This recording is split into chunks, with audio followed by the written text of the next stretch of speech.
Bueno, este simposio tiene una historia interesante porque el primer simposio de antropología entre lo legal y lo ilegal, que es el título que lo bautiza, tuvo lugar en Brasil y fue una iniciativa que venía un poco a representar varios intereses de un grupo, de una serie de estudiantes, investigadores de posgrado, profesores en el inicio de sus carreras como docentes e investigadores, que estaban bastante abocados al estudio de prácticas que normalmente se clasifican como ilícitas.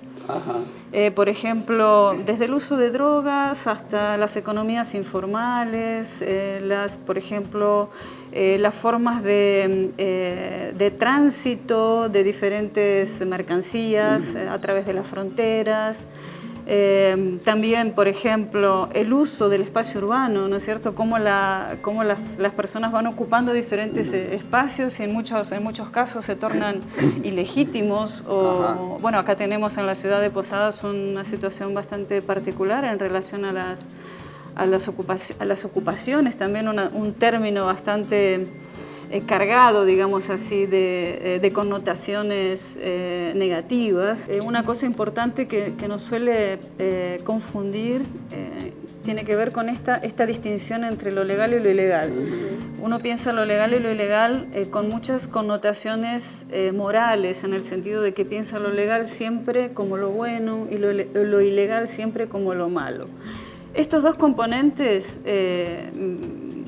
lo que podemos ver es que en realidad esa distinción, esa frontera grande entre lo legal y lo ilegal está dada por la legislación, por los códigos penales, códigos legales, que son los que definen lo que es por común acuerdo. O sea, nosotros votamos a los representantes que luego formulan las leyes, que nos representan, nos defienden y defienden intereses y derechos.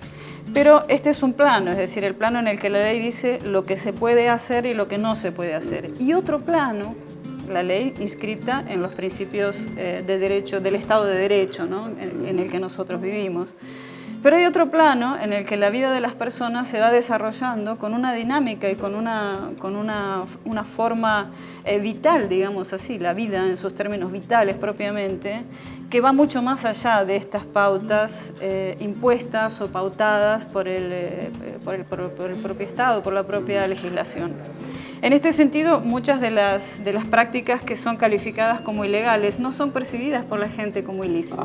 Y aquí estamos en la frontera con una de esas experiencias muy claras, ¿no? Creo que los estudios etnográficos lo que permiten, y en este caso, bueno, hago alusión a este simposio en el que se van a discutir esas cuestiones, permiten mostrar qué significan esas prácticas para cada una de las personas que las hace. Por ejemplo, qué significa pasar mercancía a través de la frontera en grandes cantidades o en menores cantidades varias veces, lo que configuraría en términos legales contrabando, por ejemplo.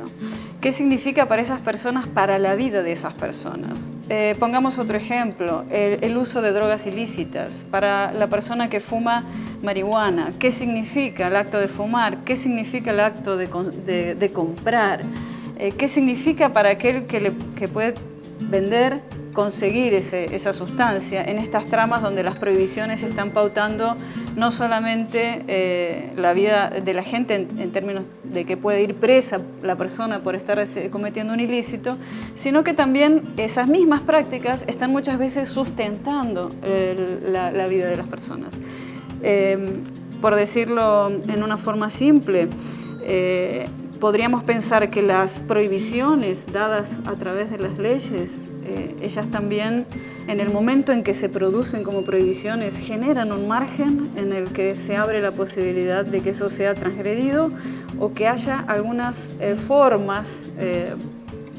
En Brasil hay una expresión muy gráfica que es el jeito, que haya un jeitinho, como dicen ellos, los brasileños, que es una forma siempre de rebuscárselas, de conseguir salir de la circunstancia y de dar una solución a algún impedimento.